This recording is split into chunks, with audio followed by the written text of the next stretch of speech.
দ্বিতীয় যারা উপস্থিত আছি আমরা উপস্থিত বৈঠকের দিনী ভাই ও বোনদের নিকটে আমরা আবেদন করে বলছি, আপনারা নিজ নিজ স্থানে শক্ত মনোভাব নিয়ে একাগ্রতার সাথে নিজের মুখটা একটু বন্ধ করে বসে থাকবেন।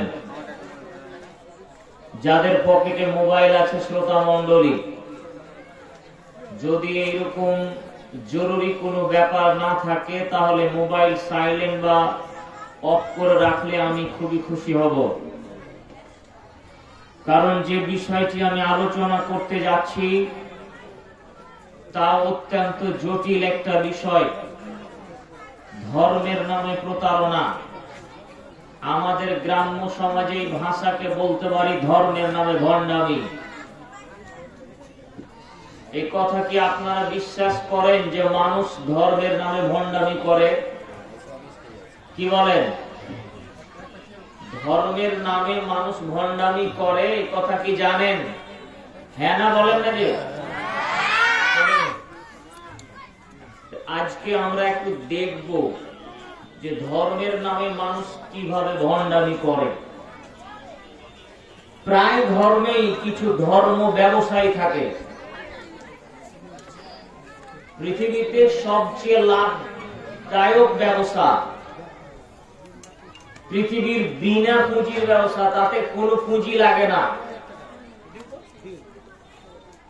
অথচ লক্ষ কোটি টাকা উপার্জন করা যায় এই ব্যবসা দিয়ে, যে ব্যবসার নাম ধর্ম ব্যবসা। ধর্ম বিক্রি হয়। ধর্মের দাম আলু পটলের চেয়েও সস্তা। ধর্মের দাম বাজারে আলু পটলের চেয়েও সস্তা। আপনি কিনে নেন আর আমি হুজুর ধর্ম বিক্রি করি। এ কথা আমি বলিনি, আমি আপনাকে তার দলিল পেশ করব। প্রত্যেকটা কথার দলিল দিয়ে যাও ইনশাআল্লাহ। দলিল ছাড়া কোনো কথা হবে না। উপস্থিত বৈঠকে দিনী ভাই বোনকে আবার বলছি, শুনুন, আমি প্রচলিত কোনো বক্তা নয় যে আপনার সামনে নাটক করে, গান করে, গজল দিয়ে, হাস্য কৌতুক দিয়ে আপনার মন জয় করব। মন জয় করতে আসিনি, আর আপনার সাথে আমি কন্ট্যাক্ট করে আসিনি যে 20,000 টাকা অ্যাকাউন্টে দাও তারপরে জালসার স্টেজে যাব। কন্ট্যাক্ট করেও আসিনি। পকেটে টাকা নিয়ে এসেছি ভাড়া যেন দিয়ে আবার যেতে পারি। যে জানি ভাই আপনি আমার উপর চটে গিয়ে টাকা তো বহু দূরের কথা, পিঠের চামড়াও তুলে নিতে পারেন।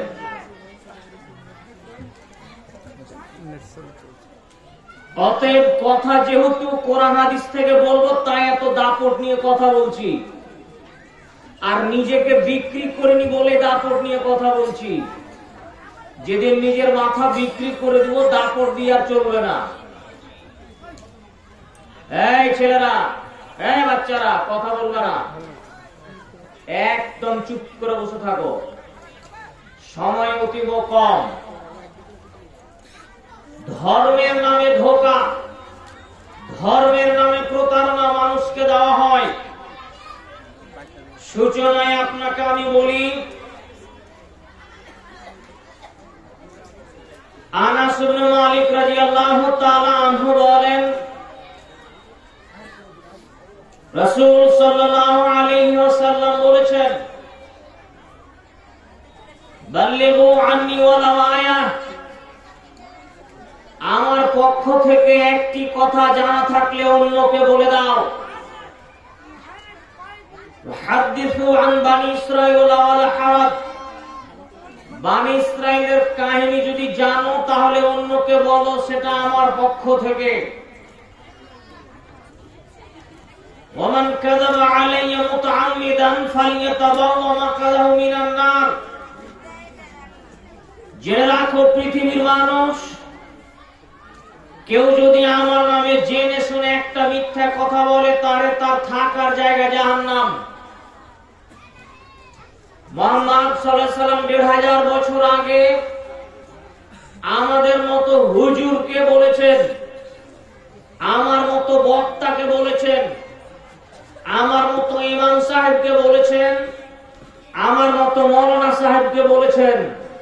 কি বললেন? এক, বাল্লিগু আন্নি ওয়ালাউ আয়া, আমার নবী, আমি আমার পক্ষ থেকে, মানে নবী মুহাম্মদ সাল্লাল্লাহু আলাইহি ওয়াসাল্লামের পক্ষ থেকে তুমি যদি একটা বাক্য জানো যে আল্লাহর নবী এটা বলেছেন, তাহলে অন্যকে বলে দাও। আপনি জানেন যে আল্লাহর নবী বলেছেন, কি জানেন? আপনি জানেন যে আল্লাহর নবী বলেছেন ডান হাতে খাও, ডান হাতে পান করো, এটা আল্লাহর নবী বলেছেন, আপনি জানেন। তো আপনি এটা জানেন, আপনি এটাই বলবেন মানুষকে যে শোনো শোনো, আমি জানি আল্লাহর নবী বলেছেন ডান হাতে খাও, ডান হাতে পান করো, অন্যকে বলে দিবেন। যেটা আপনি বলবেন তা আপনার পক্ষ থেকে নয়, কার পক্ষ থেকে বলতে হবে বললাম? কার পক্ষ থেকে? তোমরা ভুল শুনেছো, কথা বলছো সেই জন্য। মুহাম্মদ সাল্লাল্লাহু আলাইহি সাল্লামের পক্ষ থেকে তিনি যা বলেছেন তাই আমরা অন্যকে বলবো, এটা এক। তার মানে এই যে বাল্লিগু মানে তাবলীগ করা, পৌঁছে দেওয়া। যখনই আমি ধর্মের নামে কোনো কথা বলবো, এদিকে এদিকে আমার দিকে একাগ্রতার সাথে, তার মানে বোঝা যাচ্ছে আমি যখন ধর্মের কোনো কথা বলবো তখন কি আমি আমার পক্ষ থেকে বলবো নাকি মুহাম্মদ সাল্লাল্লাহু আলাইহি ওয়াসাল্লামের পক্ষ থেকে বলবো? মুহাম্মদ সাল্লাল্লাহু আলাইহি ওয়াসাল্লামের পক্ষ থেকে বলবো। আমার পক্ষ থেকে ধর্মের নামে কোনো কথা বলতে পারবো না, যে আমি এমন কথা বললাম যে আমি বলছি কিন্তু ওটা আল্লাহ নবী বলেননি, অথচ বলছি যে আল্লাহ নবী বলেছেন। এমন কথা বলা চলে? জি না। দ্বিতীয় নাম্বার তিনি আবার বলেছেন, ওয়াহাদ্দিসু আন বানি ইসরাঈল ওয়ালা হারাজ, তোমরা বানি ইসরাঈলের কাহিনী বলতে পারো। বানি ইসরাঈলের কাহিনী আল্লাহ কোরআনে উল্লেখ করেছেন, মুহাম্মদ সাল্লাল্লাহু আলাইহি ওয়াসাল্লাম সহিহ হাদিসে উল্লেখ করেছেন। যেগুলো সহিহ সূত্রে প্রমাণিত বানি ইসরাঈলের কাহিনী তা আপনি বলেন, তাতে কোনো দোষ নেই। তবে ৩ নম্বর বাক্যটা খুবই ভয়ঙ্কর, তৃতীয় বাক্যটা খুবই ভয়ঙ্কর। তিনি বললেন ৩ নম্বর কথায়, ওমান কাযাবা আলাইয়া মুতাআম্মিদান ফালিয়াতাবাওয়া মাকআদাহু মিনান নার, কেউ যদি আমার নামে একটা মিথ্যা কথা বলে জেনে শুনে, কেউ যদি আমার নামে একটা জেনে শুনে মিথ্যা কথা বলে, কার নামে বলেন তো? কার নামে মিথ্যা কথা বলে? মুহাম্মদ সাল্লাল্লাহু আলাইহি ওয়াসাল্লামের নামে কেউ যদি জেনে শুনে একটা মিথ্যা কথা বলে, 2টা নয়, 5টা নয়, একটা। নবীর নামে কেউ যদি একটা মিথ্যা কথা বলে, আল্লাহর নবী বলেন তার থাকার জায়গা জাহান্নাম, তার থাকার জায়গা জাহান্নাম।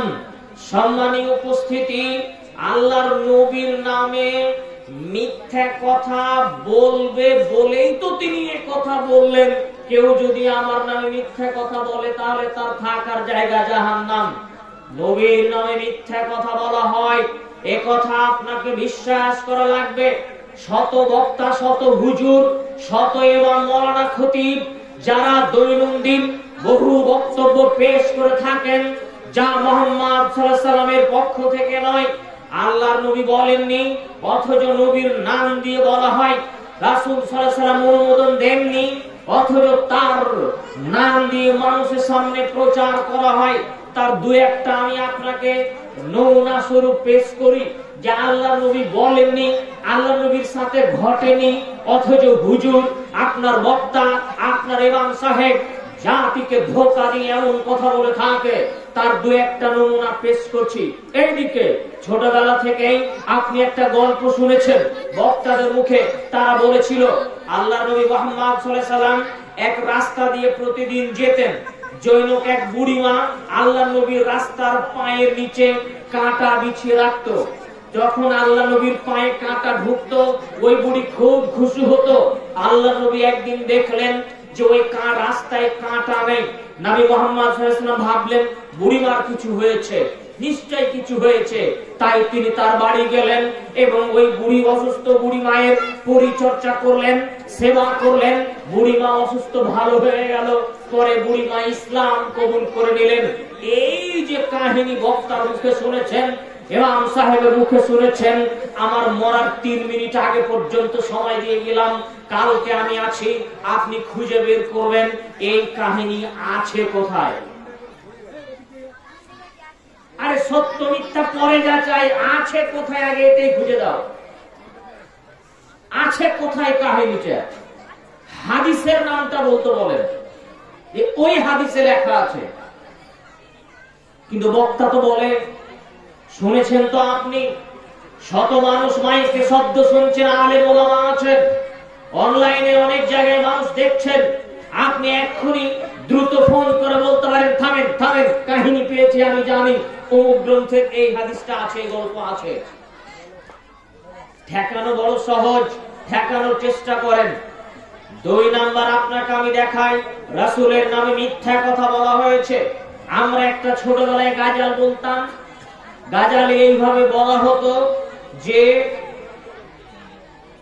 নবী মুহাম্মদ সাল্লাল্লাহু আলাইহি ওয়াসাল্লাম একদিন এক রাস্তা দিয়ে যাচ্ছিলেন, তখন দেখলেন যে এক জায়গায় একটা হরিণ বাঁধা আছে। নবীকে দেখে হরিণ কান্নায় ভেঙে পড়লো। আল্লাহর নবী হরিণকে বললেন, কি ব্যাপার, তুমি কাঁদো কেন? হরিণ বলল, আল্লাহর নবী, আমাকে শিকারী ধরে নিয়েছে, আর আমার দুধের বাচ্চা আছে। আমার দুধের বাচ্চা আমাকে না পেলে সে না খেয়ে অনাহারে মারা যাবে। আল্লাহর নবী, আপনি আমাকে একটু ছাড়ার ব্যবস্থা করুন। রাসূল সাল্লাল্লাহু আলাইহি সাল্লাম বললেন, ছেড়ে দিলে কি হবে? বলে, আমি জিম্মেদারি, আমি আবার ফিরে আসবো, আপনাকে আমি কথা দিলাম। রাসূল সাল্লাল্লাহু আলাইহি সাল্লাম যেই দড়িতে হরিণ বাঁধা ছিল, সেই দড়ি দিয়ে নিজের হাতকে বেঁধে নিয়ে গাছের গোড়ায় তিনি বসে পড়লেন আর হরিণকে ছেড়ে দিলেন। শিকারী এসে দেখছে হরিণ নেই। মুহাম্মদ সাল্লাল্লাহু আলাইহি সাল্লাম, কি ব্যাপার, তুমি কে? বলে, আমি মুহাম্মদ। আচ্ছা, হরিণ কোথায়? হরিণ ছেড়ে দিয়েছি। এটা কেমন কথা হলো? হরিণ ঘুরে আসবে। হরিণ কি আর ঘুরে আসে? এ কথা বলতে না বলতেই হরিণ ঘুরে চলে আসলো। তখন তিনি বুঝতে পারলেন এই হলো নবী। হরিণকে ছেড়ে দিলেন, আল্লাহ নবীকে ছেড়ে দিলেন। নবীর নামে টাটকা মিথ্যা কথা বলা হয়েছে আপনাদের সামনে। নবীর নামে মিথ্যা কথা বলা হয়েছে আপনাদের সামনে। আমরা শুনেছি আইয়ুব আলাইহিস সালামের বিখ্যাত নবী, আইয়ুব আলাইহিস সালামের গায়ে পোকা হয়েছিল, আর তার পোকাতে তার শরীর খেতে খেতে এমন এক পর্যায়ে চলে আসলো যে জীব খেতে আরম্ভ করলো। তখন তিনি বললেন, আল্লাহ, আমার জীব যদি খেয়ে নেয় আমি কেমনে জিকির করব? তাই তুমি আমাকে রক্ষা করো। আল্লাহ তার দোয়া কবুল করলেন। তাই তাকে বলা হলো, যাও তুমি নদীতে স্নান করো। তিনি নদীতে স্নান করলেন, পোকা ঝরে পড়ে গেল। ওই পোকাগুলো এখন চিংড়ি মাছের রূপ ধারণ করলো। এ কথা ডাহা মিথ্যা কথা। আল্লাহর নবী আইয়ুব আলাইহিস সালাম অসুস্থ হয়েছিলেন, এ কথা ঠিক। দীর্ঘদিন কঠিন রোগে অসুস্থ ছিলেন, এ কথা ঠিক। কিন্তু তার দেহে পোকা হয়েছিল মর্মে কোন হাদিস বর্ণিত হয়নি, কোন মিথ্যা কাহিনীও বর্ণিত হয়নি। এমনিতেই চলছে এটা। মানুষের মুখে মুখে কিছু কথা আছে, মানুষ বলে কিন্তু বাস্তবে থাকে না। যেমন ঘোড়ার ডিম আছে দুনিয়াতে, তো মানুষ বলে কি বলে না? যে কাহিনী বললাম 2-3টা, এগুলো কাহিনী হচ্ছে ঘোড়ার ডিম, না বাস্তবে নেই, মুখে আছে। বাস্তবে নেই, মুখে আছে। সম্মানীয় উপস্থিতি, আর কিছু আছে মিথ্যা কাহিনী। কোন কোন বই লিখেছে কিন্তু তদন্ত ছাড়া নবীর নামে মিথ্যা কথা বলা হয়েছে। ইব্রাহিম আলাইহিস সালামের নামে মিথ্যা কথা বলা হয়ে থাকে যে ইব্রাহিম আলাইহিস সালাম যখন ইসমাইল আলাইহিস সালামকে কুরবানি করার জন্য নিয়ে গেলেন, তখন ইসমাইল আলাইহিস সালাম বললেন, আব্বা, আপনি আমার চোখের দিকে তাকাবেন, আমি আপনার চোখের দিকে তাকাবো, আপনি আমাকে জবাই করতে পারবেন না, সুতরাং আমার চোখে আপনি পট্টি বেঁধে দেন। ইব্রাহিম আলাইহিস সালাম নিজের চোখে 7 পট্টি বাঁধলেন আর ছেলের চোখে 7 পট্টি বেঁধে দিলেন। ইসমাইলকে উবুড় করে শুইয়ে দিয়ে ছুরি চালাতে শুরু করলেন। না, ছুরিতে গলা কাটে না, বারবার ছুরি চালাচ্ছেন, ছুরিতে গলা কাটে না। রাগ করে তিনি ছুরিটাকে ছুঁড়ে ফেলে দিলেন। ছুরি গিয়ে পড়লো এক পাথরের উপর, পাথর কেটে দু টুকরো হয়ে গেল, কিন্তু ইসমাইলের গলা কাটলো না। এই মর্মে যে কাহিনী বললাম, টাটকা জাল এবং মিথ্যা কাহিনী। ইব্রাহিম আলাইহিস সালামের সাথে এমন ঘটেনি। অবশ্যই তিনি ছেলেকে নিয়ে গিয়েছিলেন, উবুড় করে শুইয়েছিলেন, জবাই করতে যাবেন, উবুড় করে শুইয়ে দিয়েছেন। ফাতাল্লাহু লিল জাবিন, তাকে উবুড় করে শুইয়ে দিয়েছেন। তখন আল্লাহ তাআলা বলছেন ইব্রাহিম আলাইহিস সালামকে কেন্দ্র করে, হে ইব্রাহিম, কদ সাদ্দাকতা রুয়া, তুমি তোমার স্বপ্নকে সত্যে পরিণত করেছো। কোরআন বলছে এমন কোন কাহিনী ঘটেনি, ৬৭ বাঁধার কাহিনী ঘটেনি। কোরআন বলছে পাথরের ছুরি চালায়নি, পাথর দু টুকরা হয়নি, কিন্তু বক্তা বলছে যে এই ৬৭ বাঁধলো আর পাথর কেটে দিল। এটা হলো বক্তার কাহিনী, নবীর পক্ষ থেকে নয়। আপনাকে আমি এইরকমই কাহিনী ১ ঘন্টা দেখাবো, এত লম্বা করতে চাচ্ছি না, অন্য কথা বলা প্রয়োজন। তাহলে কি বুঝাতে চাইলাম আপনাকে? মুহাম্মদ সাল্লাল্লাহু আলাইহি ওয়াসাল্লামের নামে মিথ্যা কথা বলা হবে, নবীর নামে মিথ্যা কথা বলা হবে। এই দেশের মাটিতে লক্ষ লক্ষ তাফসীর আছে যা মানুষ নিজে নিজে বানিয়েছে। হাজার হাজার জাল হাদিস যা ইহুদি প্রমোট করেছে, মুসলমান গ্রহণ করেছে। ইহুদি বানিয়েছে, মুসলমান গ্রহণ করেছে। বলেন কি ইহুদির তৈরি করা হাদিস মুসলমান নিয়েছে? জি নিয়েছে, হ্যাঁ নিয়েছে। যেমন তার জ্বলন্ত একটা উদাহরণ আপনাকে একটা হাদিস বলছি, মিথ্যা হাদিস, জাল হাদিস, ইহুদিদের তৈরি হাদিস শোনেন, ইহুদিদের তৈরি হাদিস শোনেন। তারা বলে, ইহুদিরা বলে, ইহুদিদের তৈরি হাদিসে বলে আল্লাহ নবী বলেছেন 3টা জিনিসের দিকে যদি কেউ তাকিয়ে থাকে চোখের পাওয়ার বেড়ে যাবে। 3টা জিনিসের দিকে তাকিয়ে থাকলে চোখের দৃষ্টি বৃদ্ধি পায়। 1, কেউ যদি সুন্দরী নারীর দিকে তাকিয়ে থাকে তাহলে তার চোখের পাওয়ার বেড়ে যাবে। লেনেবা আল্লাহ তাআলা কোরআনে এবং রাসূল সাল্লাল্লাহু আলাইহি সাল্লাম হাদিসে বারবার নিষেধ করছেন, চোখ পড়লে নারীর দিকে চোখ পড়লে কি করতে হয়? চোখ কি করতে হয়? চোখ নিচু করতে হবে না? যদি পড়ে গেছে নিচে করে দেন, আর নিজে থেকে কি তাকাতে পারবেন? তা তো পারবেন না। তো এই যে এখানে বলছে যে সুন্দরী মেয়ের দিকে তাকিয়ে থাকলে চোখের দৃষ্টি বেড়ে যায়, এটা কি হাদিস মনে করেন? কিন্তু হুজুরেরা কেউ কেউ হাদিস হিসেবে নিয়েছে, যারা বুঝেনি, যারা ষড়যন্ত্র বুঝেনি, তারা মনে করেছে এই হাদিস শোনার পরে বলছে সুবহানাল্লাহ। সুন্দরী মেয়ের দিকে তাকিয়ে বলছে সুবহানাল্লাহ, নাউযুবিল্লাহি মিন যালিক। সম্মানীয় উপস্থিতি, আর একটা তারা বলেছে যে প্রবাহিত ঝর্ণার দিকে তাকিয়ে থাকলে চোখের দৃষ্টি পায়, আর এক দৃষ্টি বৃদ্ধি পায়। আর একটা তারা বলেছে টাটকা শাকসবজির দিকে তাকিয়ে থাকলে চোখের দৃষ্টি পায়।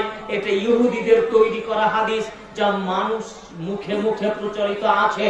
সম্মানীয় উপস্থিতি, সুতরাং তদন্ত করতে হবে। আপনাকে আমি সূচনায় আর একটা কথা আপনাকে বলি, আমাদের বিশেষ করে এপার বাংলা ওপার বাংলা, এই বাংলা ওই বাংলা, দুই বাংলা মিলে আমি যা আপনাকে দেখেছি, বাংলাদেশের চাপাই, আপনার তানোর, আপনার রাজশাহী থেকে শুরু করে নিয়ে বিভিন্ন অঞ্চল ঘোরাফেরা করে, আর এই অঞ্চলে বাংলা মুর্শিদাবাদ থেকে শুরু করে ওয়েস্ট বেঙ্গলের বিভিন্ন জেলা, ঝাড়খণ্ড এবং বিহার থেকে শুরু করে নিয়ে যত জায়গায় গিয়েছি, বিশেষ করে আমি দেখেছি বাঙালি বক্তা যারা, বিশেষ করে যারা বাঙালি বক্তা, তাদের অধিকাংশ বক্তারাই মিথ্যা কথার ভিত্তিতে বক্তব্য পেশ করে, তদন্ত ছাড়া বক্তব্য পেশ করে, মিথ্যা কথার ভিত্তিতে বক্তব্য পেশ করে, তদন্ত করা ছাড়া বক্তব্য পেশ করে থাকে। হাদিস কোরআন তদন্ত করার প্রয়োজন মনে করেন না।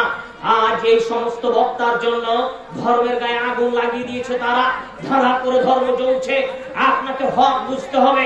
আপনি এ কথা বলতে পারেন না যে শোনো অমুক বক্তা অনেক বড়, তাই তার সব কথা ঠিক। জি না, আমি হচ্ছি বক্তা, আমি আলেম নয়, আমি বকতে পারি, গবেষণা করতে জানি না, তার মানে এই নয় যে বকতে পারলে আমার কথা সঠিক হবে। সুতরাং আপনাকে সঠিক দিন ধর্মের ফিরিয়ে আনার জন্য অনুরোধ করছি। আপনাকে সঠিক দিন এবং ধর্ম বুঝে নিতে হবে। পৃথিবীতে হাজারো মানুষ ধর্মের নামে মানুষকে মিথ্যা কথা বলে, ধর্ম ব্যবসা করে, যার জ্বলন্ত প্রমাণ আপনাকে বহু ক্ষেত্রে দেওয়া যেতে পারে। ইহুদি খ্রিস্টানেরা যেমন ধর্মকে বিক্রি করে টাকা উপার্জন করে, তেমনি ভাবে মুসলমানদের গোষ্ঠীর ভিতরে নামধারী এক শ্রেণীর হুজুর আছে, পীর আছে, মাসায়েক আছে, ইমাম আছে, যারাও নিজের ধর্মকে বিক্রি করে। শুনুন, আমি এ কথা বলিনি, আল্লাহ তাআলা বলেন সূরা তাওবা 9 নম্বর সূরা 34 নম্বর আয়াতটা আপনি খুলুন। আল্লাহ তাআলা বলেন, ইয়া আইয়ুহাল্লাযীনা আমানু ইন্না কাসীরাম মিনাল আহবারি ওয়ার রুহবান লা ইয়াকুলুনা আমওয়ালান নাস বিল বাতিল ওয়া ইয়াসুদ্দুনা আন সাবিলিল্লাহ। হে ঈমানদারগণ শোনো, হে ঈমানদারগণ শোনো, হে ঈমানদারগণ শোনো, ইন্না কাসীরাম মিনাল আহবারি ওয়ার রুহবান লা ইয়াকুলুনা আমওয়ালান নাস বিল বাতিল ওয়া ইয়াসুদ্দুনা আন সাবিলিল্লাহ। এমন কতগুলি ধর্মীয় পোপ পাদ্রী আছে, হুজুর আছে, দরবেশ আছে, মৌলানা সাহেব আছে, ইমাম সাহেব আছেন, খতিব আছে, পীর আছে, যারা মানুষকে আল্লাহর পথ থেকে বাধা দেয়, মানুষকে আল্লাহর পথ থেকে বাধা দেয়, আর মানুষের সম্পদকে অন্যায় পথে ভক্ষণ করে।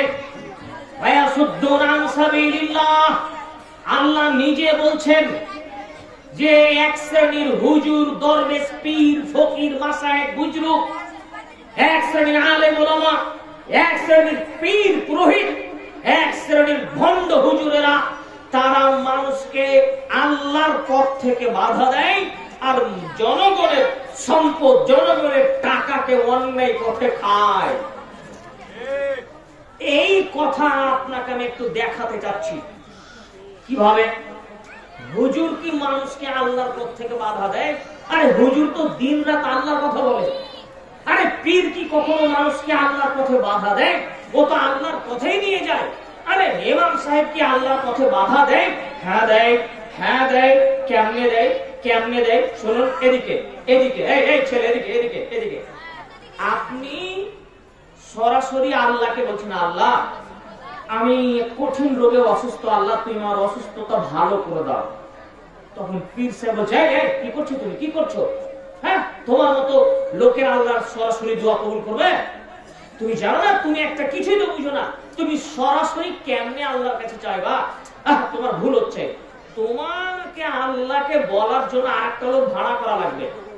আরে আল্লাহ হচ্ছেন জজ। তো আল্লাহ যদি জজ হয়, জজের কাছে সবাই যেতে পারে? জজের কাছে কে যাইব? উকিল যায়, উকিল। তো আল্লাহর কাছে যাওয়ার জন্য মাঝখানে একটা উকিল লাগবে। উকিল কে? কে উকিল বলেন তো? এটা আপনারাও জানেন। তার মানে আপনারাও জানেন যে আপনাদের পীর লাগে। কি আপনাদের পীর, আপনাদের উকিল সাহেব লাগে নাকি? তো হুজুর যে বলছে আল্লাহর কাছে যাওয়ার জন্য মাঝখানে পীর লাগবে, তার মানে সরাসরি আপনি আল্লাহর কাছে যেতে পারবেন না, চাইলে পারবে না। ও তো বলছে যে না না, হবে না তোমার দ্বারা। আল্লাহর কাছে সরাসরি তোমার মতো সাধারণ মানুষ কেমন করে যাবে? আল্লাহ যারাকে উকিল হিসাবে রেখেছেন, তারা আল্লাহকে বলবে যে এটা আমার মুরিদ, এ আমার মুরিদ, আল্লাহ তুমি তাকে দাও। উকিল সাহেব যেমন বলে এটা আমার মুওয়াক্কেল, মাই লর্ড, এটা আমার মুওয়াক্কেল, আমার মুওয়াক্কেল নির্দোষ। তো আপনার উকিল সাহেব পীর বাবা আল্লাহকে বলবে, হুই আল্লাহ, এ আমার মুরিদ, এ আমার কবরে মাজারে ফুল দিয়েছে, মুরগা দিয়েছে, খাসি দিয়েছে, আরো কত কে দিয়েছে আল্লাহ, এ আমার মুরিদ, একে তুমি জান্নাতে দিয়ে দাও। জান্নাতে যদি যেতে কষ্ট হয় না, তো বাংলাদেশের এক পীর বাবা আছে, ও জাহাজ নিয়ে গিয়ে আপনাকে জান্নাতে নিয়ে যাবে। কিয়ামতের মাঠে, কিয়ামতের মাঠে নাকি জাহাজও লাগবে পীর বাবা। তার মানে এই যে বিষয় আপনাকে দেখালাম, তাহলে এরা কি আল্লাহর পথ থেকে আল্লাহর কাছে চাইতে, আল্লাহর কাছে সরাসরি বলতে কি বাধা দিচ্ছে না? বাধা দিচ্ছে না? আল্লাহ এটাই বললেন যে এরা আল্লাহর পথে মানুষকে বাধা দেয় আর অন্যায় ভাবে মানুষের সম্পদ ভক্ষণ করে। কিভাবে? আল্লাহর পথে মানুষকে কিভাবে বাধা দিল তার তো উদাহরণ দিলাম। এবার অন্যায় ভাবে মানুষের সম্পদ ভক্ষণ করে। কি করে? এটার বহু পথ, বহু রাস্তা, জনগণের সম্পদকে অন্যায় ভাবে ভক্ষণ করবে।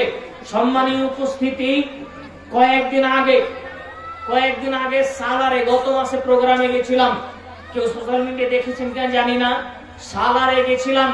ওখানে কিছু ভাইরা, মাঝহাবি ভাই আছেন, আমাকে বক্তব্য দিতে দেয়নি, আমার বক্তব্য বন্ধ করে দিয়েছে। তারা স্টেজে মারামারির উপক্রম।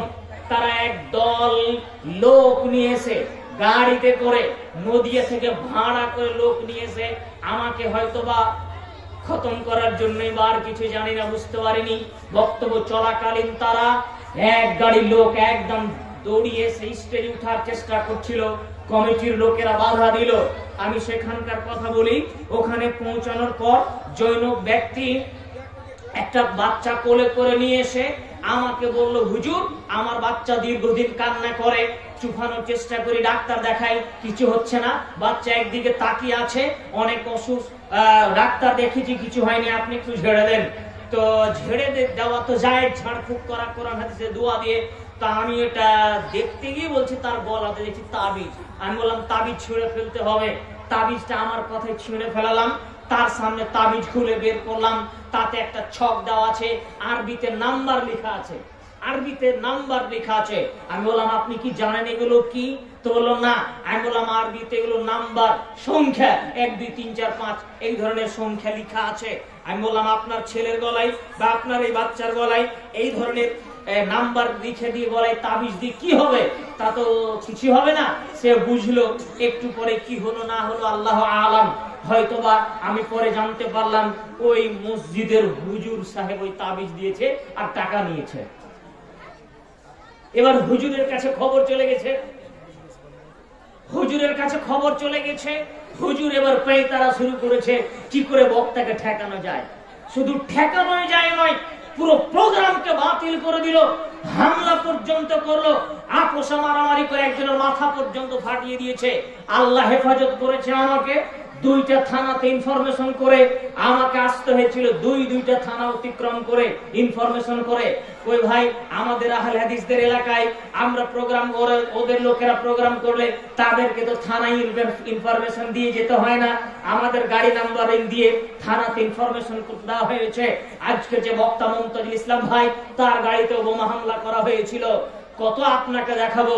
আমি কি বলতে চাইলাম, এই যে তাবিজের ব্যবসা, এইটাই হচ্ছে জনগণের সম্পত্তিকে অন্যায়ভাবে ভক্ষণ করা। আরো প্রথা আছে আপনাকে আমি দেখাই, আরো প্রথা আছে আপনাকে আমি দেখাই, যা জনগণের কাছ থেকে ভক্ষণ করে। জি, আপনি বেসুদিরানায় পাথর চাপড়ি চলে যাবেন, দেখবেন সুন্দর করে মাজার করা আছে। আপনি একটা চাদর দিলেন, তারপরে আরেক ভাই আরেকটা চাদর দিল, এই করে করে সারা বছর চাদর জমা হচ্ছে না, হয় না?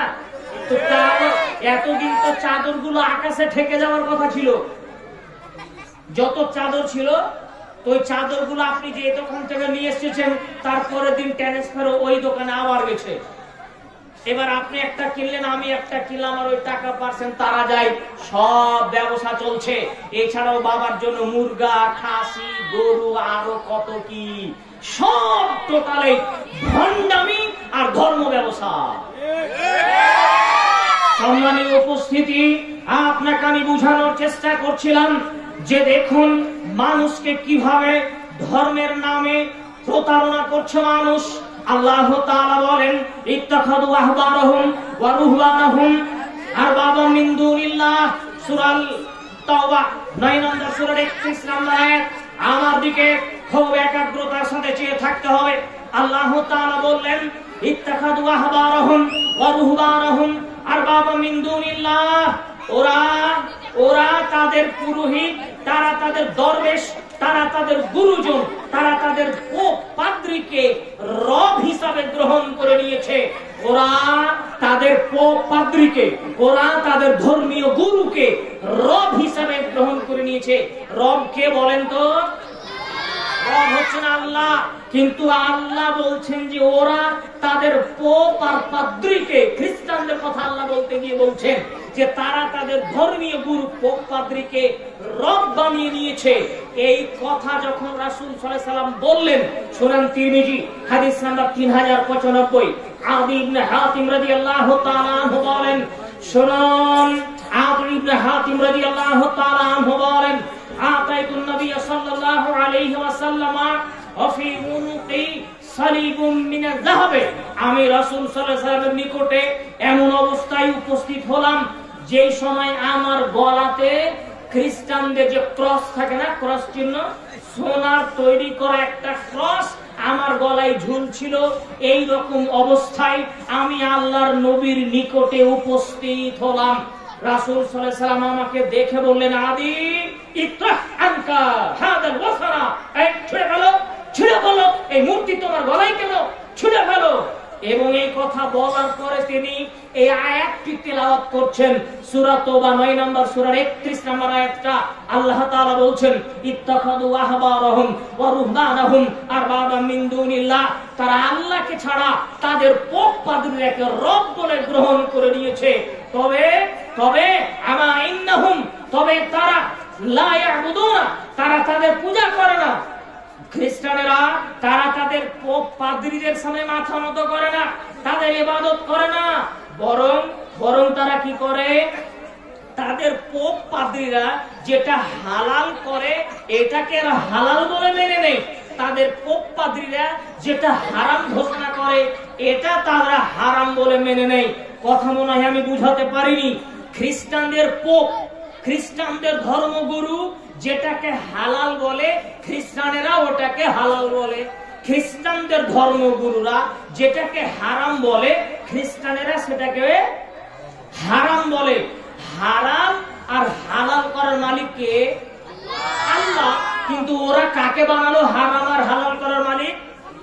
তাদের পোপ পাদ্রীকে, ধর্মগুরুকে। এই যে যাকে তারা হারাম আর হালালকারী বানিয়ে নিল, মানে তাকে তারা রব বানিয়ে নিল। কথা বুঝে এসছে? তারা হারামের মালিক বানিয়ে নেওয়ার মাধ্যমে তারা তাকে রব বানিয়ে নিয়েছে। আজকেও এক শ্রেণীর মানুষ আছে যারা নিজেকে মুসলমান দাবি করে, নিজেকে মুসলমান হিসাবে পরিচিত করে, যারা বলে আমাদের নবী মুহাম্মদ সাল্লাল্লাহু আলাইহি ওয়াসাল্লাম, তারাও ধর্মের মাঝে, ধর্মে নেই, ধর্মের মধ্যে জোর করে ঢুকিয়ে, হাদিসে নেই, কোরআনে নেই, জোর করে ধর্মের গায়ে ঢুকিয়ে দিয়ে অসংখ্য হালালকে তারা হারাম করেছে, অসংখ্য হারামকে তারা হালাল বানিয়ে ছেড়েছে। তার একটা উদাহরণ কয়েকদিন আগে আপনি দেখেছেন। কয়েকদিন আগে বাংলাদেশে একটা হালালা বিয়ে হয়েছে। হালালা বিয়ে মানে কোন এক ব্যক্তি বউকে 3 তালাক দিয়ে ফেলেছে। তো বউ তালাক হয়ে গেছে, ওদের কাছে একবারে 3 তালাক গেছে, তালাক হয়ে গেছে। তো এইবার তারপরে ওরা স্বামী স্ত্রী বোনে ভুল বুঝেছে, যে বলছে যে আমরা আবার বউ স্বামী স্ত্রী থাকবো, তো কি করতে হবে? তাই তারা মসজিদের হুজুরের কাছে গেছে যে আমাদের কিছু করে দেন। তো হুজুর বলেছে যে এই স্ত্রীর নতুন করে আরেকজনের সাথে বিয়ে দিতে হবে, দিয়ে তার সাথে মেলামেশা করার পর তখন প্রথম স্বামী আবার ঘুরিয়ে পাবে। তো এখন কোথায় আর জামাই খুঁজবে? হুজুর বলছে যে আমার সাথে দিয়ে দাও। হুজুর নিজেই বিয়ে করেছে, এ তো করলো, কত জঘন্য, মিডিয়া পাড়া তোড়পাড় হয়ে গেছিল। হুজুর নিজে বিয়ে করে মসজিদের সিঁড়ির উপরে ওই মেয়ের সাথে ব্যভিচার করেছে। এটার নাম কি বললাম? হালালা করা। এটা ধর্মের নামে করেনি, ধর্মের নামে তো করলো হুজুর, তাই নয়? এই যে দেখেন, এত বড় জঘন্য, বর্বর, অশ্লীল, নোংরা, নেক্কারজনক কাজকে সে হালাল বানিয়ে দিয়েছে, তাই নয়? এটা হারাম, অথচ সে কি বানিয়ে দিল? হালাল বানিয়ে দিল। তার মানে হুজুর হারামকে হালাল করবে, হালালকে হারাম করবে। এতটুকু নয়, সম্মানীয় উপস্থিতি, বহু হুজুরেরা ধর্মকে বিক্রি করে, সোচ্চার এবং সাবধান হতে হবে জনগণকে। আপনারা হুজুরকে ঠেকাতে পারেন, আপনারা এই বক্তাকে ঠেকাতে পারেন। তারা যে ধর্ম আপনার সামনে বিক্রি করছে, আজকে খাঁটি ধর্ম পাওয়া চরম পর্যায়ে হয়ে গিয়েছে। যদি আজও বাজারে আপনি খাঁটি মধু কিনতে চান, খাঁটি মধু পাবেন, একটু টাকা বেশি লাগবে। খাঁটি সরিষার তেল কিনতে চান, আপনি পাবেন, টাকা একটু বেশি লাগতে পারে। কিন্তু সমাজে খাঁটি ধর্ম পাওয়া খুবই কঠিন। এই মর্মে আবু হুরায়রা রাদিয়াল্লাহু তাআলা আনহু বলেন, রাসূল সাল্লাল্লাহু আলাইহি ওয়াসাল্লাম বলেছেন, বাদিরু বিল আমাল, শোনো, বাদিরু বিল আমাল, তোমরা দ্রুত নেকির কাজ করো, তোমরা দ্রুত নেকির কাজ করে নাও। কেন? কেন আমি দেখছি যে ফিতনান কাতাই লাইল মুসলিম, ফিতনা ফাসাদ গুলো কালো ঘন অন্ধকার হয়ে তোমাদের বাড়িতে প্রবেশ করছে।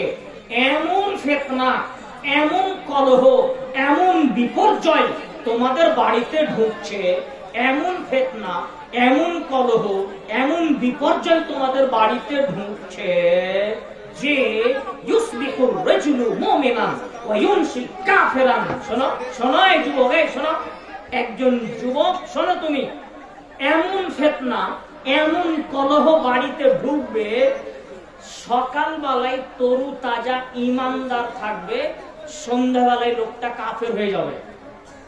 কত ভয়ঙ্কর কথা আল্লাহ রাসূল বলছেন। সকালবেলায় থাকবে মুমিন, সন্ধ্যাবেলায় কাফের। সন্ধ্যাবেলায় থাকবে মুমিন, সকালবেলায় হবে কাফের। এ তো গেল। তারপরে হুজুরদের কথা নবী করিম সাল্লাল্লাহু আলাইহি ওয়াসাল্লাম বলছেন, তারপরে পরিস্থিতি এমন আসবে, শুনে রাখো, কিয়ামতের পূর্বে যুগ এমন চলে আসছে তোমাদের সামনে, ইয়াবিহু দীনাহু বিআরযিন মিনাদ দুনিয়া।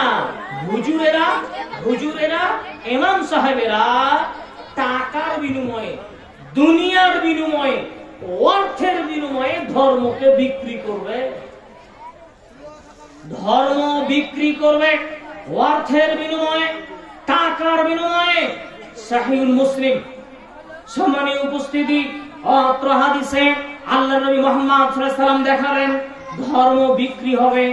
আজ খাঁটি ধর্ম বাজারে বিক্রি হয় না, ভেজাল লাগা ধর্ম মানুষের সামনে বিক্রি হচ্ছে। সম্মানীয় উপস্থিতি, আপনাকে আমি দেখাচ্ছিলাম ধর্মের নামে প্রতারণা, মানুষ কিভাবে ধর্মের নামে প্রতারণা করছে, মানুষের সামনে প্রতারণা হচ্ছে। আপনাকে তার দু একটি নমুনা পেশ করার চেষ্টা করছি। দেখুন, আল্লাহ তাআলা বলেন সূরা বানী ইসরাঈল 17 নম্বর সূরার 71 নম্বর আয়াতের অংশ, আল্লাহ তাআলা বলছেন, ইয়াওমা নাদউ কুল্লু উনাসিব বিইমামিহিম, আমি সেই দিন প্রত্যেককে তাদের ইমাম সহ ডাকবো। কিয়ামতের মাঠে আল্লাহ তাআলা প্রত্যেককে তাদের ইমাম সহ ডাকবেন। এই আয়াতের ব্যাখ্যা এক শ্রেণীর মানুষ করেছে। কোথায় করেছে? একটা গ্রন্থ আছে, মুফতি আহমদ ইয়ার আলী খান সাইদুল হক সারা জাল হক, বাংলাতেও জাল হক নামে প্রচারিত হয়েছে, জিকে প্রকাশনী 48 নম্বর পৃষ্ঠা। সাইদুল হক সারা জাল হক 155 নম্বর পৃষ্ঠা। তাতে তারা লিখছে এই আয়াতের ব্যাখ্যায়, শুনুন, একটু খেয়াল করে শুনবেন আয়াতের ব্যাখ্যাটা। স্পষ্ট তারা লিখছে কথাটা যে আল্লাহ তাআলা বিচারের মাঠে প্রত্যেক ব্যক্তিকে তাদের ইমাম সহ ডাকবেন। কথা বুঝতে পারছেন? তারা ইমাম সহ আল্লাহ তাআলা তাদেরকে ডাকবেন। তো তারা বলছে এই যে আল্লাহ ইমাম সহ ডাকবেন, মানে হলো আল্লাহ প্রত্যেক ব্যক্তিকে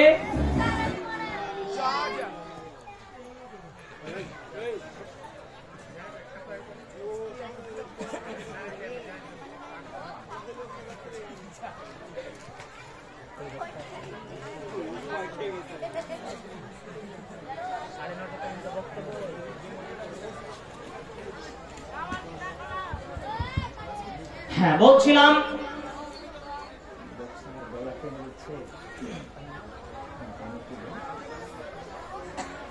যে আল্লাহ তাআলা বললেন যে প্রত্যেক ব্যক্তিকে ইমাম সহ ডাকা হবে।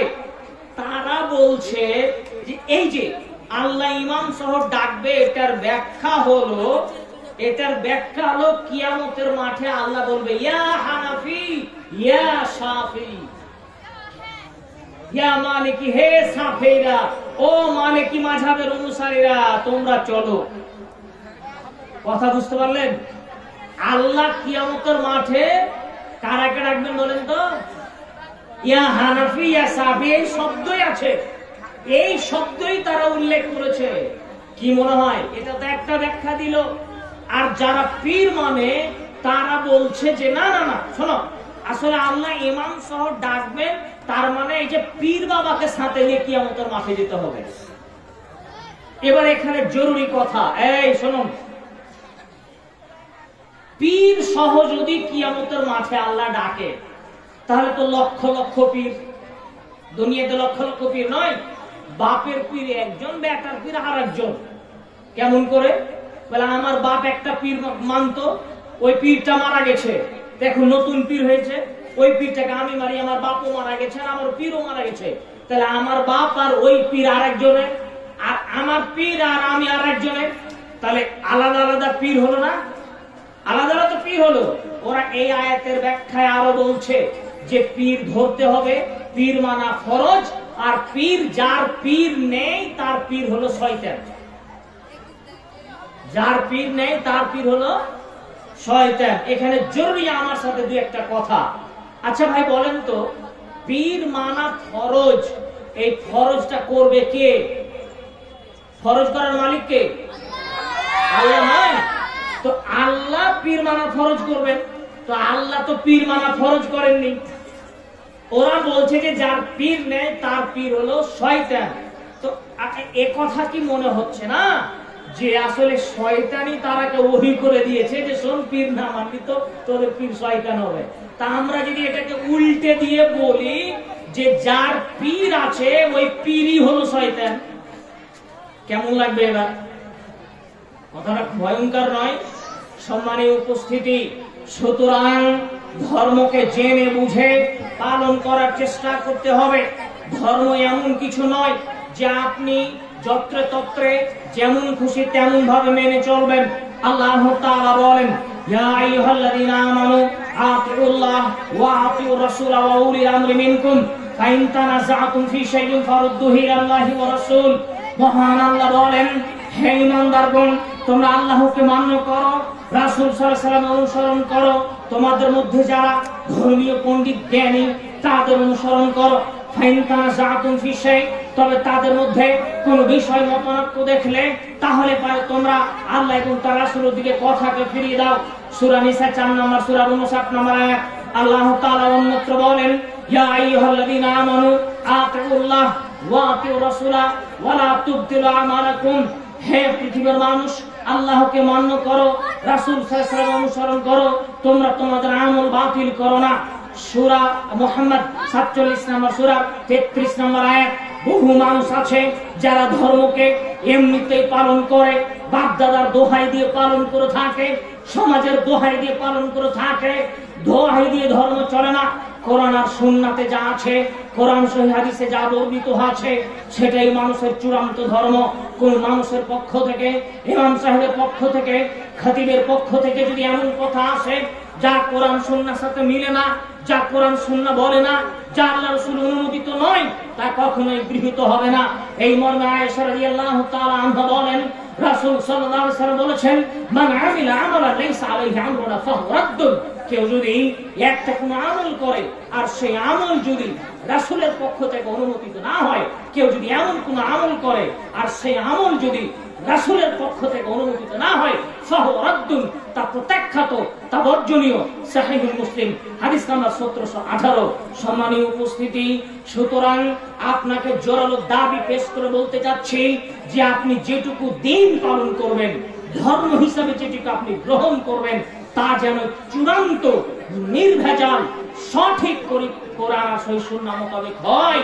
সমাজের প্রচলিত ধর্মের অনেক অংশেই কোরআন হাদিসের মিল নেই।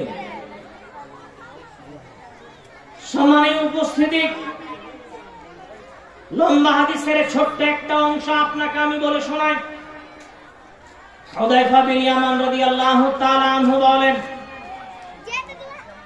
কানা يسألون رسول الله صلى الله عليه وسلم عن الخير وكنت أسأله عن الشر مخافة أن يدركني আল্লাহর নবী মুহাম্মদ সাল্লাল্লাহু আলাইহি সাল্লামকে মানুষেরা কল্যাণ সম্পর্কে জিজ্ঞাসা করত, কিন্তু আমি মানুষকে অকল্যাণ অমঙ্গল সম্পর্কে জিজ্ঞাসা করতাম এই ভয়ে যে আমি যেন ওই অকল্যাণ অমঙ্গলের ভিতরে না পড়ে যাই। আমি আল্লাহর নবীকে একদা বললাম, হে আল্লাহ রাসূল, ইন্না কুন্না ফিল জাহিলিয়াতিন ওয়া শাররিন, আমরা জাহেলি যুগে অনিষ্ঠতার মধ্যে ছিলাম। ফাজানাল্লাহু বিহাদাল খায়র, আল্লাহ ইসলাম দিলেন এবং আমাদেরকে কল্যাণ দান করলেন। ফাহাল বা'দা হাদাল খায়র মিন শাররিন, আচ্ছা আল্লাহ নবী, এখন আমরা যে ভালো যুগে অবস্থান করছি আপনার সাথে, এই ভালো যুগের পরে কি খারাপ যুগ আসবে? খুব মনোযোগ বাচ্চারা, এই কত কথা বলছো কেন? একদম চুপ করে বসে থাকো। রাসূল সাল্লাল্লাহু আলাইহি সাল্লামকে হুযায়ফা বিন ইয়ামান রাদিয়াল্লাহু তাআলা আনহু প্রশ্ন করছেন, আল্লাহর নবী, আমরা এখন ভালো যুগে আপনার সাথে অবস্থান করছি, আপনি বলুন আমাদের এই যুগের পরে কি আর কখনো খারাপ যুগ আসবে? রাসূল সাল্লাল্লাহু আলাইহি সাল্লাম বললেন, না, হ্যাঁ শোনো, এই পরে আরেকটা খারাপ যুগ আসবে। আচ্ছা আল্লাহর নবী, হাল বা'দা যালিকা শাররু মিন খায়রিন, ওই যে খারাপ যুগটা আসবে, ওই খারাপের পরে কি আর ভালো যুগ আসবে? আমরা ছিলাম জাহেলি যুগে, খারাপ সময়, এবার পরে ইসলামে এসেছি, এখন ভালো, এই ইসলামের পরে ভালো যুগের পরে কি খারাপ যুগ আসবে? হ্যাঁ, আরেকটা খারাপ যুগ আসবে। আচ্ছা ওই খারাপ যুগের পরে কি আর ভালো যুগ আসবে? হ্যাঁ, তারপরে আরেকটা ভালো যুগ আসবে। তবে 4 নম্বরে যে ভালো যুগটা আসবে, ফিহে দাফানুন, ওটা অস্পষ্ট ভালো, ঘোলাযুক্ত ভালো, স্পষ্ট ভালো নয়। হুযায়ফা রাদিয়াল্লাহু তাআলা আনহু বললেন, মাদাফুনহু, ঘোলাযুক্ত ভালো, এটা যে বুঝতে পারলাম না এটা কি? রাসূল সাল্লাল্লাহু আলাইহি সাল্লাম বললেন যে অস্পষ্ট ভালো হচ্ছে কওমুন ইয়াস্তান্নুনা বিগাইরি সুন্নতি ওয়া ইয়াহদুনা বিগাইরি হাদি, মানুষেরা আমার সুন্নাত, আমার তরিকার বিপরীত চলবে, আমার পথের, আমার রাস্তার, আমার হেদায়েতের বিপরীত পন্থা অবলম্বন করে বলবে, এটাই রাসূলের তরিকা। তারিফু মিনহুম তুনকিরু, তোমরা তাদেরকে চিনতে পারবে এবং বর্জন করবে তাদেরকে। আচ্ছা আল্লাহ নবী, তারপরে আপনি বলেন ওই ঘোলাযুক্ত ভালো যুগের পরে কি খারাপ যুগ আসবে? না, হ্যাঁ, আরেকটা ভয়ঙ্কর খারাপ যুগ আসবে। এত ভয়ঙ্কর যুগ, এত ভয়ঙ্কর যুগ, দুআতু আলা আবওয়াবি জাহান্নাম, যারা দায়ী, যারা মানুষকে আল্লাহর পথে ডাকবে, তারা থাকবে জাহান্নামের গেটের উপরে। মান আজাবাহুম ইলাইহা কাযাফু ফিহা কাযাফুহু ফিহা, যারা তাদের ডাকে সাড়া দিবে তাদের ধরে জাহান্নামে ফেলে দিবে। এক শ্রেণীর হুজুর, এক শ্রেণীর আলেম, এক শ্রেণীর বক্তা, এক শ্রেণীর মাওলানা, এক শ্রেণীর দায়ী, যারা মানুষকে কোরআন হাদিসের কথা বলবে, তারা নিজেরাই থাকবে জাহান্নামের গেটে, তাদের ডাকে যারা সাড়া দিবে তাদের ধরে জাহান্নামে ফেলে দিবে। ভয়ঙ্কর কথা। নবী করিম সাল্লাল্লাহু আলাইহি সাল্লামকে তখন হুযায়ফা রাদিয়াল্লাহু তাআলা বলেন, ইয়া রাসূলুল্লাহ সিফুন লানা, আপনি তাদের কথা আপনি বলেন, যে তাদের পরিচয় আপনি দেন, তারা কারা? রাসূল সাল্লাল্লাহু আলাইহি ওয়াসাল্লাম বলেন, হুম মিন জিলদাতিনা হুম মিন জিলদাতিনা ওয়া ইয়াতাকাল্লামুনা বিআলসানিনা, তারা আমাদের মতোই দেখতে, মানে তারা আমাদের মতো মাথায় টুপি রাখবে, মুখে দাড়ি আছে, আলখাল্লা পরে, জুব্বা পরে মানুষের সামনে ভাষণ পেশ করবে, কিন্তু তাদের ঈমান থাকবে না, ঈমান হরণ করে নিবে। আর শুনে রাখো, সেই সময় যখন আসবে তখন তুমি তাদের সবকে পরিত্যাগ করে দিও। তিনি আরো বলেছেন, লম্বা হাদিসের শেষ অংশে এইটুকু আপনাকে বলতে চাচ্ছি, রাসূল সাল্লাল্লাহু আলাইহি ওয়াসাল্লাম হাদিসের গুরুত্বপূর্ণ অংশে দুইটি কথা বললেন। সহিহুল বুখারী ৭০৪৭ নম্বর হাদিস। সম্মানীয় উপস্থিতি, অত্র হাদিসে বোঝা যাচ্ছে এক শ্রেণীর মানুষের আবির্ভাব ঘটবে যারা রাসূল সাল্লাল্লাহু আলাইহি ওয়াসাল্লামের তরিকা পন্থার বিপরীতে চলবে, মানুষকে চালানোর চেষ্টা করবে। এই ধরনের ধর্ম ব্যবসায়ী থেকে সাবধান থাকতে হবে। এবং যারা কোরআন সুন্নাহ বুঝে, শাইখুল হাদিস যারা, মাদ্রাসার বড় বড় আলেম যারা, যা তাদের কাছ থেকেই কোরআন সুন্নাহর জ্ঞান নিতে হবে। আল্লাহ আমাদের বুঝার তৌফিক দান করুন, আমিন। সম্মানিত উপস্থিতি, আজকের আলোচনা এখানে আমরা শেষ করছি। আবারও যদি কোনদিন চলে আসতে পারি, বিষয় বিস্তারিত আপনাদের বোঝানোর চেষ্টা করব। আল্লাহ আমাদের কবুল করুন, আমিন। ওয়া আখিরু দাওয়ানা আলহামদুলিল্লাহি রাব্বিল আলামিন। আসসালামু আলাইকুম ওয়া রাহমাতুল্লাহি ওয়া বারাকাতুহু।